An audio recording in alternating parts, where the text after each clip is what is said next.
Next 3 months, I'll be dropping weekly episodes. Nahid Rana একজন বেয়াদব cricketer. তিনি ভুলে গেছেন অস্ট্রেলিয়া কি জিনিস, অস্ট্রেলিয়াকে। 21 বছর পরে অস্ট্রেলিয়াকে হারালো বাংলাদেশ। অজি ক্রিকেটার ইংলিশ এবং নাহিদ রানার মারামারি পর্যন্ত ঘটতে গিয়েছিল, যা দেখে বাংলাদেশ এবং নাহিদ রানাকে বেয়াদব বলে একই মন্তব্য করলেন অজি সাবেক ক্রিকেটার ডেভিড ওয়ার্নার। কার্বিবে মোহাম্মদ আশরাফুলের সেঞ্চুরিতে অস্ট্রেলিয়াকে বধের গল্প লিখেছিল বাংলাদেশ। এরপর আর কখনোই অস্ট্রেলিয়াকে ওয়ানডেতে হারাতে পারেনি বাংলাদেশ।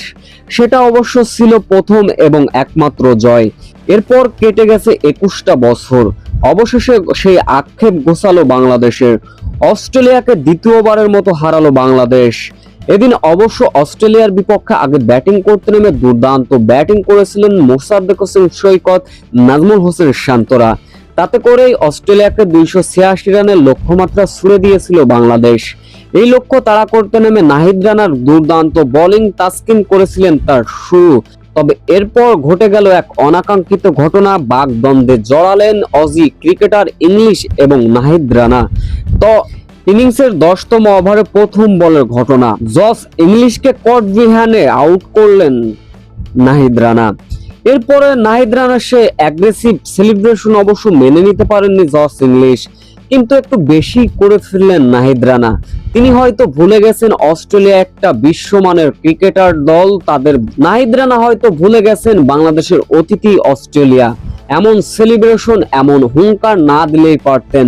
এক পর্যায়ে বাক বিতণ্ডে দৌড়িয়ে পড়লেন এই দুই ক্রিকেটার, তবে নাজমুল হোসেন শান্ত এসে সেটা রুখে দিলেন। তবে কথা কাটাকাটি ঠেলাঠেলি পর্যন্ত ঘটেছে।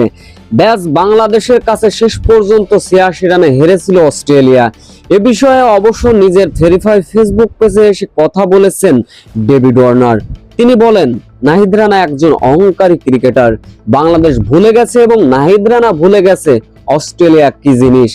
বিশ্ব চ্যাম্পিয়ন অস্ট্রেলিয়া, আমরা বাংলাদেশের মাটিতে অতিথি। নাহিদ রানা সেটাকে মেনে নিয়ে হয়তোবা আমাদের সঙ্গে বাজে আচরণ করেছে। এমনটা না করলেও পারতেন নাহিদ রানা। ঠিক এমনটাই মন্তব্য করলেন অজি সাবেক ক্রিকেটার ডেভিড ওয়ার্নার।